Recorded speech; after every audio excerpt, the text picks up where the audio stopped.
So, hello there, and welcome back to another Night of the Movies podcast. I'm Spy Knight, and in these podcasts, I like talking all things music and TV, and whatever I want, whenever I want. And in today's podcast, I'm viewing House of the Dragon Series 2.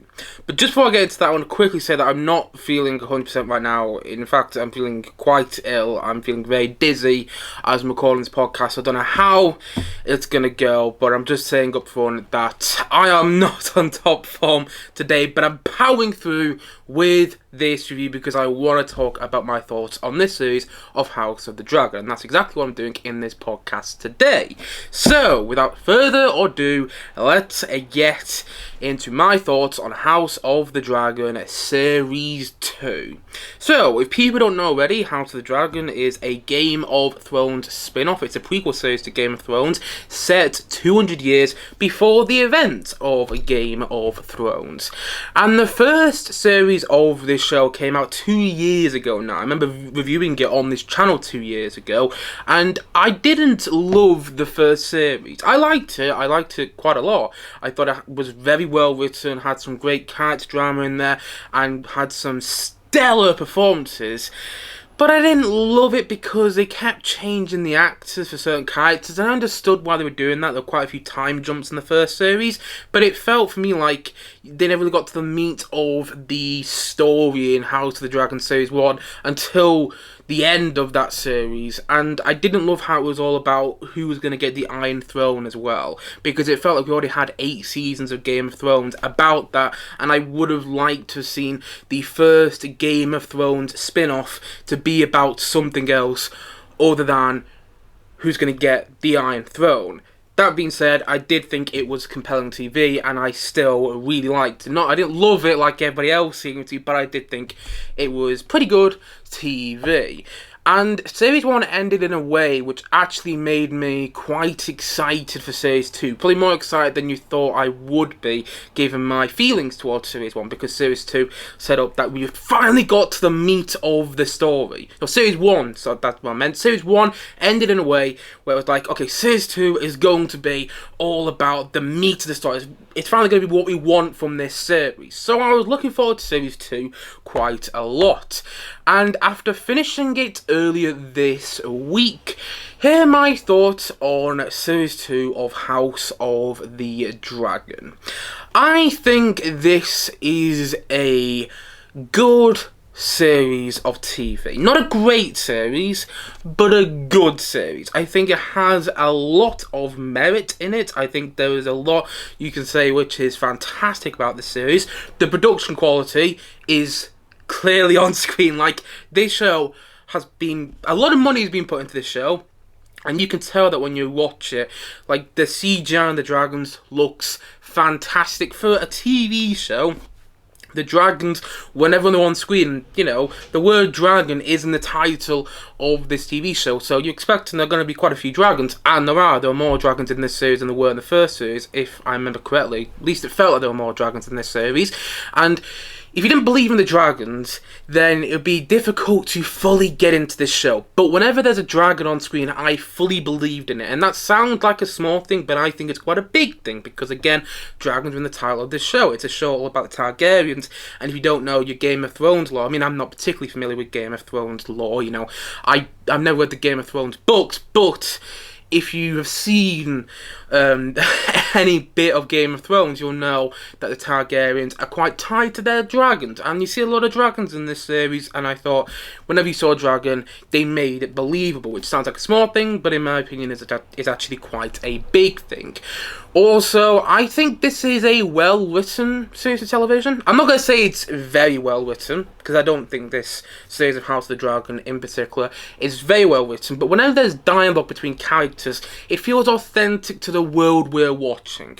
It doesn't sound like dialogue you may get in something like Succession. You know what I mean? It sounds like dialogue that would actually be spoken in Westeros, in the world of Game of Thrones. I think it's called Westeros. Do correct me if I'm wrong. Again, I'm not particularly familiar with my Game of Thrones lore, but you get the point I'm making. The dialogue between the characters is all well written and feels authentic. The performances, yet again, are stellar. Got it mixed up with Emma Corrin played the young Princess Diana in Series 4 of The Crown and just played the villain in Deadpool and Wolverine. Emma Darcy, that's who plays Queen Rhaenyra in the show, is great. Yet again, they give off a great performance. Olivia Cook is also brilliant. So is Matt Smith, as you would expect, because Matt Smith has been brilliant ever since he played the 11th Doctor. Yeah, all the performances are stellar, and I think a lot of the cast who plays the children, I mean, they're not really children in this series anymore. A lot of the, the ones who play Rhaenyra and Alicent's children, although again, they're not children, but the ones who play their children, they get more time to shine in this series. And again, I thought the acting was superb, and there was so much to admire about this series. There's moments in certain episodes of the series, particularly in episode 7, which literally had me on the edge of my seat. Like, there's a sequence that takes place in a dragon cave in episode 7, which I found to be terrifying to watch, and I absolutely adored. And I enjoyed most of the episodes in this series. There were some episodes which I wasn't too big on, but you're going to have that with any series you watch. Whatever series, whatever TV show you watch, some episodes are going to be better than others. And that happened when I was watching Series 2 of House of the Dragon. But the point I'm making is, there was so much I liked about this series. Some things I loved, even. But I didn't love this series of House of the Dragon, and I didn't like it quite as much as I was hoping I would. To be honest, I didn't quite like it as much as Series 1, which I was really hoping I would. I hoped I would like it even more than Series 1, but I didn't, because I still have some big problems with House of the Dragon, and I found the ending to this series to be unsatisfying. I got to the end of Series 2 and I was like, but we're pretty much in the same place we were at the end of Series 1. Like, I did see someone say this on social media a couple of days ago, like, I think the day that the last episode came out. It came out on Monday, at least I watched it on Monday anyway. I watched it Monday earlier this week, and I saw someone. I went to social media after, and I saw someone say at the end of House of the Dragon Series 1, they say we're on the brink of war. At the end of House of the Dragon Series 2, they say the exact same thing. They say yet again we're on the brink of war in this show, and it's a bit like, I wanted this series to do more, because I do get where that social media user, whoever it was, who made the point that you basically get to the same place you were at the end of Series 1, at the end of Series 2, and I wanted this series to do more. I want it to be more satisfying. I'm not saying it doesn't have satisfying elements to it. I think Daemon's journey, if you want to call it that, in Series 2 has a satisfying end to it in this series, but I don't think overall the narrative you get in Series 2 is satisfying enough. Like, it left me wanting more, and yes, sure, you'd want that from a show like this, but also I remember feeling more satisfied at the end of Series 1 than I was at the end of this series, and I wasn't expecting to feel like that. I was hoping I'd get to the end of Series 2 of House of the Dragon and be like, yeah, I'm excited for Series 3, but I can also wait 2 years to see Series 3. You know what I'm saying? So I did find the end of this series of House of the Dragon to be unsatisfying. And I also have 3 big problems. Three. I don't know if you could tell on the camera. I was holding my hand in a certain way that it only looked like I was holding up 2 fingers there, but I think there are 3 big problems with this series of House of the Dragon. Not only is it unsatisfying, but the first of my other 3 big problems is this. I still don't love any character in this series. And that sounds like a small thing. But when I'm watching it, yeah, it's well written, yeah, the character development with all the characters done well, and the character interactions are good to watch. but they're not nearly as magnetic to watch as they were in Game of Thrones. Like, I remember getting to the end of Game of Thrones Series 2, and I felt an attachment to certain characters. Like, I felt an attachment to Tyrion by the end of Game of Thrones Series 2. I felt an attachment to Jon Snow, to Sam, to Mormont, to Daenerys, and, you know, saw those characters. You may have felt less of an attachment to them as he went on, particularly Daenerys towards the end of Game of Thrones' run. But the point I'm making is, by the end of Series 2, I felt an attachment to certain characters in Game of Thrones, and I loved watching certain characters, and I haven't felt that way with really any of the characters in House of the Dragon. And that makes it a less enjoyable watch for me than Game of Thrones was. And Game of Thrones also had all this colour to it. Like, you went and explored all these different settings in the world of Game of Thrones in that show, and all the settings were often vibrant, full of colour, and you don't really get that from House of the Dragon. It feels like a lot of the colour has been taken out of this series. It feels like they really went for a dry colour palette it felt like they really pushed for a dry and weary colour palette, and I don't like that. I'm missing some of the things I loved so much about Game of Thrones in this show. And I'm not saying I wanted Game of Thrones from this series. I'm not saying I wanted the exact same series, but I want to watch House of the Dragon and feel the same way about a certain character in the series, whether it's Rhaenyra or Alicent or, I don't know, Otto Hightower. I'm not saying, I'm just using random examples here, but I want to feel the same way about one of these characters as I did about Tyrion in Game of Thrones, but I don't. There's no character in House of the Dragon that I feel a particular attachment to. The most interesting character at the end of Series 1, in my opinion, was Daemon, played excellently by Matt Smith in that series. But in this series, it feels like they put him on the... it feels like they put him in the background, you know, and they gave him like the least interesting storyline out of all the characters in this series, in my opinion. Like, I still admired where they left Daemon's character arc at the end of this series.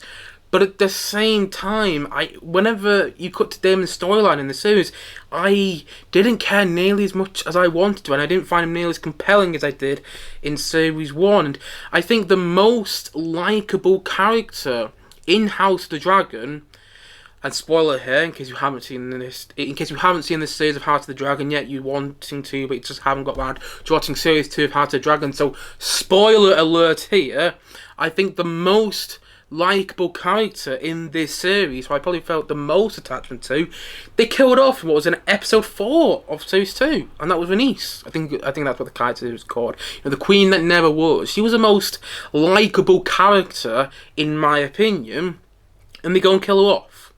I don't find any of the other characters that likeable. And sure, you could say the same about certain characters in Game of Thrones. Like, in the first couple of series of Game of Thrones, you didn't find Jaime too likeable. But at the same time, I'm not feeling like I'm watching a Jaime character arc with any of the characters that I'm watching in House of the Dragon right now.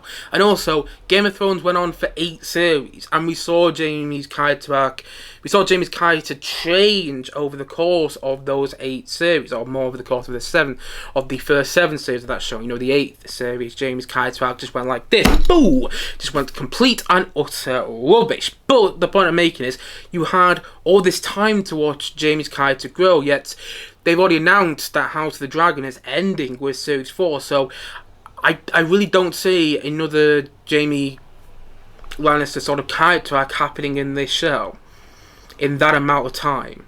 Because if it is going to happen, they're going to have to rush whoever they're going to give that sort of character arc to, if you follow my thinking there. I'm not sure how much is making sense, because I'm so busy right now. But anyway, that's my first big problem with this series. There's no character that I particularly love. And Series 2... Problem number 2 I have with this series is that it just feels like a lot of setup for Series 3. And Series 4, I suppose, because, again, as I've already said, they've announced that House of the Dragon is ending with Series 4. And I'm a bit surprised they announced there's going to be 2 more series of this show. Because by the end of series 2, it feels like series 3 may be the last series. I'm not sure how much they can make of this story. I mean, maybe there's so much more to the story that I just don't know of yet. And in case you haven't already guessed already, I have never read the House of the Dragon source material. So what I know about this series is what I'm watching in the show. But the thing is, I was watching series 2 and I'm like, okay, there's all this great setup for sure, but there's not enough payoff by the end of series 2. And I'm not saying I wanted a big battle, but I'm saying like a couple of character interactions or just certain narrative pieces falling together may have been more satisfying than what we actually got at the end of series 2. And I'm worried with all this build-up that we're gonna have a repeat of Game of Thrones series 8, which was such a huge disappointment. I remember when series 8 of Game of Thrones came out, and I was liking it when it was airing, and like, you know, once it finished, I was talking to some people who are also big Game of Thrones fans, and they were saying how disappointed they were with the last series, and I was like, no, I still really enjoyed it. I mean, was it the weakest of all 8 seasons? For sure, but I still really liked it. And then the more I thought about it, the more I thought, wait, what? Why was that happening? Why did this feel so rushed? Why was it just... What? No, it didn't really work that well, actually. And I watched certain bits of Series 8 again, and yeah, it's worse than I remember it being. So, and the point of making this, there was all this build-up in the first 7 seasons of Game of Thrones, you know, with Winter's Coming and all that. In the first 7 series, that all led up to Series 8. And Series 8 had a payoff with all that Winter's Coming, but the payoff was so lackluster. It was lackluster with a capital L, and I'm worried that's going to happen again with House of the Dragon. I'm worried that now, because we've had essentially 4 years of build up. So far, we're going to have about 6 years of build up by the time Series 3 comes out, and I don't mean like we've had 4 series of House of the Dragon. No, I'm just talking about the way it's released. But you know, because there's 2-year gaps between each series of House of the Dragon, in that time all these people theorise, they build up what's going to happen in their heads. So by the time we get to series 3 of House of the Dragon and we get this all-out war which the showrunners are saying is going to happen in series 3, we would have had essentially 6 years of build-up, and I'm afraid that in our heads we're going to build up too much, and I'm guilty of this as well. I do this all the time, you know. We're going to build this big payoff up in our heads, and it's not actually going to happen, and what we're going to get in series 3 and in series 4 of House of the Dragon is ultimately going to be underwhelming and unsatisfying to watch. I think that's what I'm worried about, and it's why I didn't love series 2, because I was hoping in series 2 there was going to be all this great payoff, and that it was set up series 3 in a way where you felt satisfied by the end of series 2, but you were excited for what's to come, and I don't feel that way. I feel that we're more now relying on series 3 to deliver all the answers and to stick the landing, and series 4 to do the same. But I feel that's maybe putting too much pressure on series 3 and 4, and I feel that maybe it's not going to stick the landing all over again. That was my big worry going into House of the Dragon when it started a couple of years ago. Now I was like, oh god, we're going to have another repeat of Game of Thrones where everybody gets on board with House of the Dragon. Everybody's saying they love it. And then you get to the end of House of the Dragon and it's like Game of Thrones Season 8 all over again. You're sitting there going, well, that was it? That's what I'm afraid about. You know, we're getting all this great build-up, all this great character interaction, all this great character development, and then by the end of House of the Dragon, it's going to feel like it was all for nothing. Because we've already seen Game of Thrones do that before, and I'm afraid it's going to happen again. So that's my problem number 2. I think there is too much build-up in this series and not enough payoff, and it's putting too much pressure on the payoff for series 3 and 4, in my opinion. And my third big problem with House of the Dragon, and this may just be me, but if it is, I don't care. This is my review and this is my thoughts on the show. My third big problem with House of the Dragon is it feels too much like it feels too much like Game of Thrones in part, and it also feels like it's relying on Game of Thrones a bit too much as well. And what I mean by that is, I've already touched on this. A lot of House of the Dragon is people squabbling and arguing about who's going to sit on the Iron Throne and who's going to rule, King's Landing and Dragonstone and all that. And I'm watching this series, and I get what they're trying to do there, but I just can't help but feel, then we have 8 seasons of Game of Thrones doing this. Why?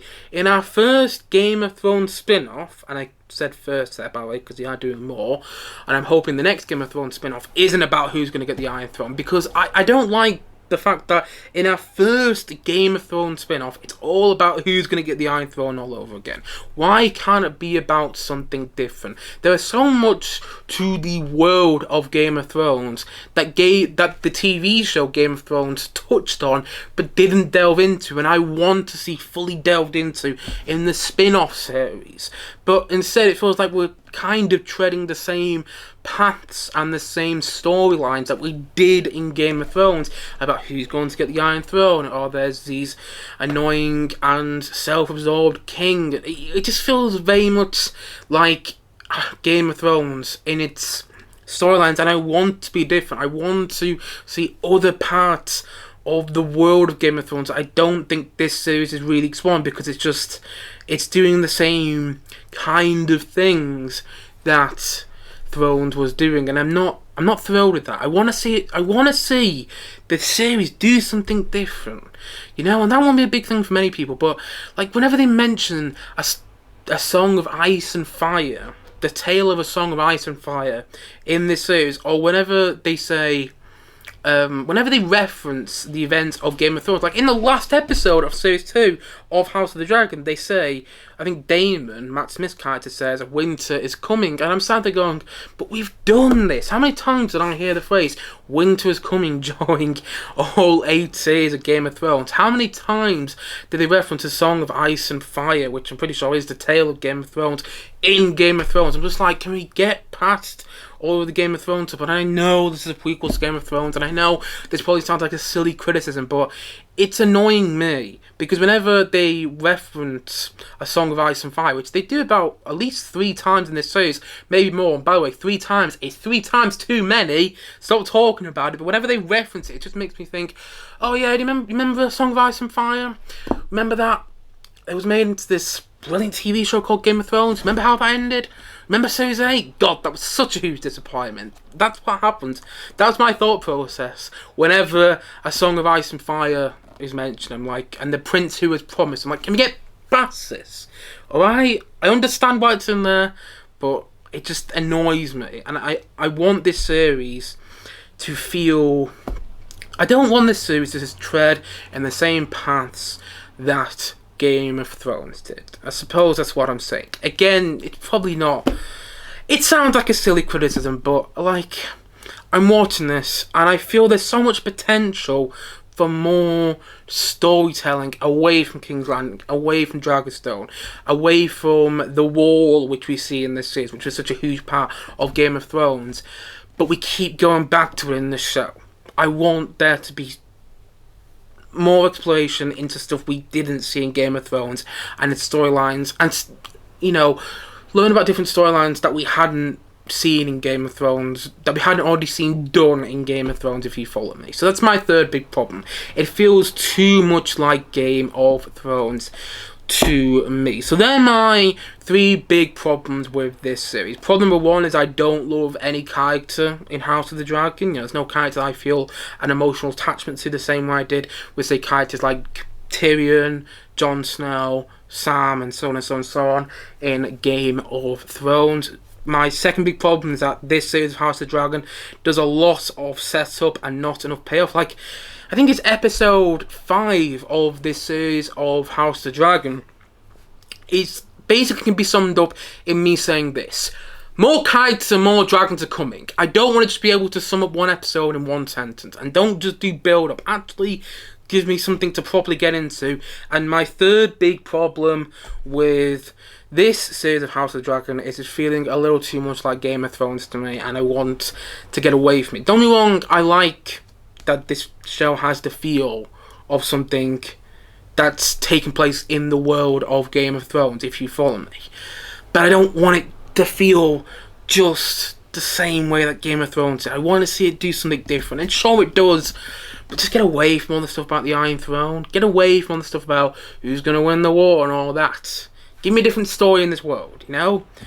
And maybe House of the Dragon won't do that. And I'm not loving this series as much as I hoped I would be. Like, I've heard some people online talking to death about their love of House of the Dragon. And if you do love this series to death, I am super happy for you. I don't want to take your love of this show away from you whatsoever. I'm not that sort of person. If you love this series, I'm super jealous of you, because I want to love it. I want to feel the same way about this show as I did about Game of Thrones. Like, I remember getting to the end of Game of Thrones Series 2 and I was starting to really get into it. You know, really starting to latch onto these stories that I was watching take place. But I don't feel like that with House of the Dragon. I'm liking it, but I'm not latching onto it. Like, I'd be lying if I said I was on the edge of my seat waiting for Series 3 right now. Because I'm not. When Series 3 comes, don't get me wrong, I'll watch it, for sure. But I'm not counting down the days, you know? And I want to love it so much more than I am. I want to like it so much more than I am. I was hoping after Series 1 I was going to. It felt like at the end of Series 1, they finally got to the story they wanted to tell. But in Series 2... it still feels like they haven't quite got to that story. It still feels like they're setting up a lot of stuff. They're building up a lot of stuff. Series 2 feels like a lot of build. But not a lot of accomplishment. And I was hoping it was going to. Still, there was plenty to admire. And as someone who did enjoy the majority of Game of Thrones, who enjoyed Series 1 to 7 of Game of Thrones, I do enjoy watching the series. I do enjoy exploring this world at this point in the Game of Thrones timeline, you know? But I want to love it, and I don't. So, it's good TV, and I do think it's worth a watch. And so, all in all, I'm going to say that House of the Dragon Series 2, I'm going to say it's a 7 out of 10. It sounds like I'm giving this show quite a low rating there, but I did still enjoy watching the majority of this series. Although, Episode 4, which everybody was raving about, you know, everybody was saying Episode 4 was the best episode in the series, and, you know, Rhaenys' sacrifice was so emotionally heartbreaking and things like that. I didn't love that episode. I watched it, I was like, it was fine. But one of the things which really turned me off that episode was the musical score. And this is something I haven't really mentioned yet. One of the other big reasons, I suppose, it could be reason number 4, and the big reasons I didn't love Series 2 of House of the Dragon, if you want. My fourth big reason why I didn't love this series of House of the Dragon is the musical score, which sounds like a small thing, but for me, the musical score was such an integral and such a vital part of all 8 series of Game of Thrones. Say what about the 8th and final series of Game of Thrones, but the musical score was excellent in that series. It really was. And I want to feel the same way whenever I hear the music in House of the Dragon as I did whenever I heard the music used in Game of Thrones. And it's done by the same composer. It's done by Ramin Djawadi. Apologies if I mispronounced his name there.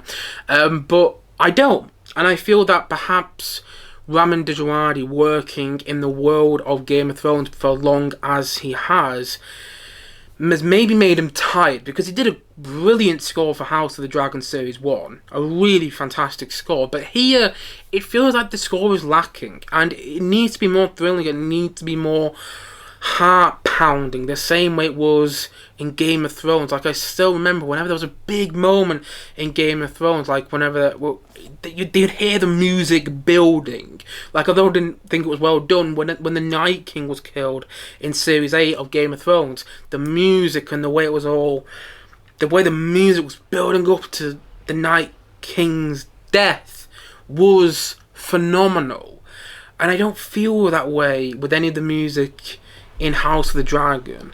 And I think in the next series of House of the Dragon, they need to get a new composer. I think Ramin Djawadi has done such a phenomenal job with the music he composed for Game of Thrones and the music he can compose for House of the Dragon Series 1. But he needs to move away from Game of Thrones now and need to get a new composer, somebody who's going to compose some more new...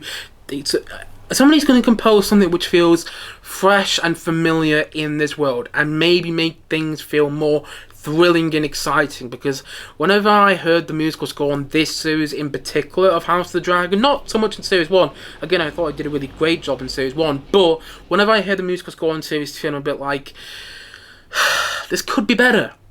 Why is the musical score so downhearted? Why does it sound so depressing?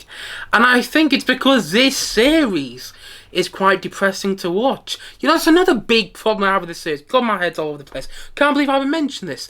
One of the reasons I don't love any of the characters in the series is because they're not that enjoyable to watch. Like, Game of Thrones was a dark and depressing show for the most part, for sure. I'm not saying it wasn't. The amount of characters that died, gruesome, horrible deaths in that show, and the amount of really dark things that will stick in your mind that happened in that show is it's something you'll probably never see in any other TV show. You know, Game of Thrones was very, very dark, but it also had some comedy in there. It also had some moments of levity, moments of light in it, and I'm missing that from House of the Dragon. It's one of the reasons I'm not loving any of the characters. Like in the last episode, one of the bastard Targaryens says to Rhaenyra at the dinner table, "Do you guys not have humour here?" It doesn't say that word for word, but it says something on those lines, and I'm like, thank God somebody actually says it. Did the writers realise that none of these characters are actually having fun? And it felt like in Game of Thrones, in all the dark and moody and depressing stuff,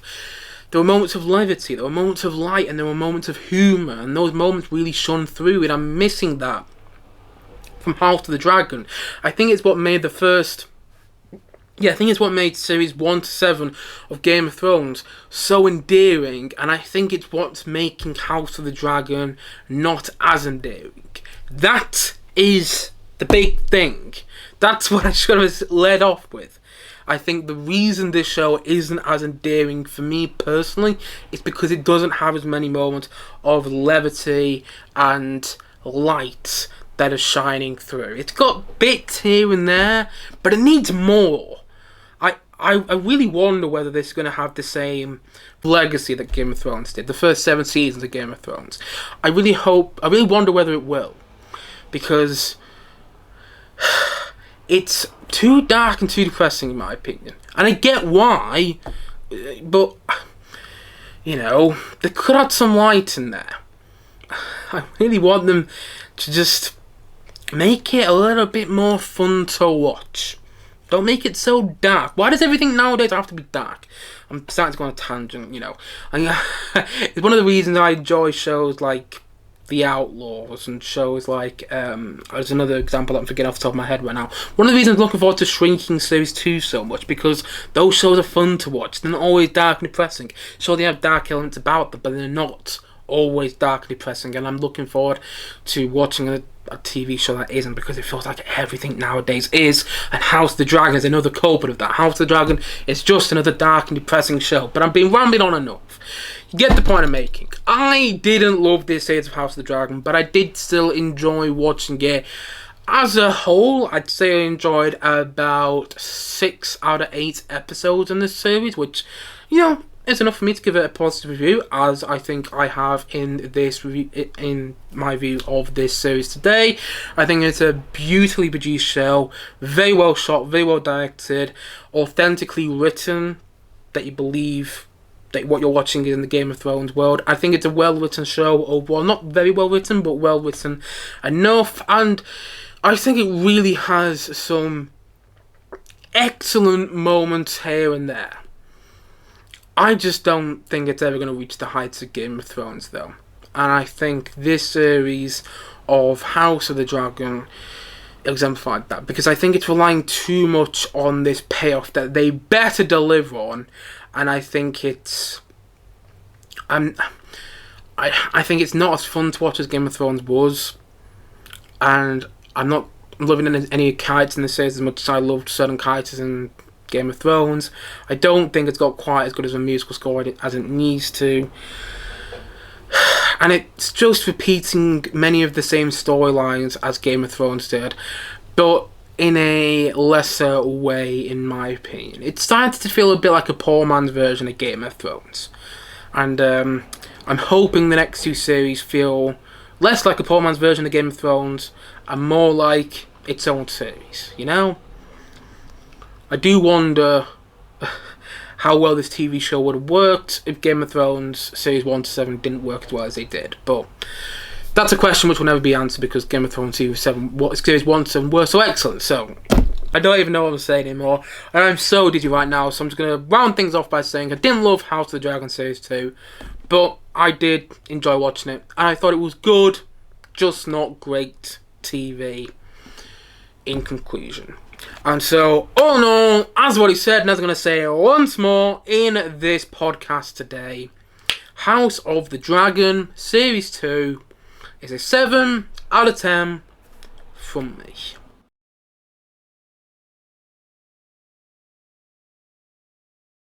Anyway guys, that's it for my review of House of the Dragon Series 2. If you have seen this series of House of the Dragon, please let me know your thoughts on it in the comment section below. Maybe you thought it was miles better than Series 1, or maybe you didn't love it and you felt similar to me. Whatever your thoughts are on this series of House of the Dragon, please let me know in the comment section below. And as always, thank you for watching or listening to this podcast. And if you haven't yet, please do click down below and like and subscribe. And like and subscribe on this podcast. And look forward to many more podcasts coming very, very soon on this channel. As what he said, thank you so much for watching or listening to this podcast. And yeah, finally got there in the end. I will see you guys again soon, but bye for now. Bye.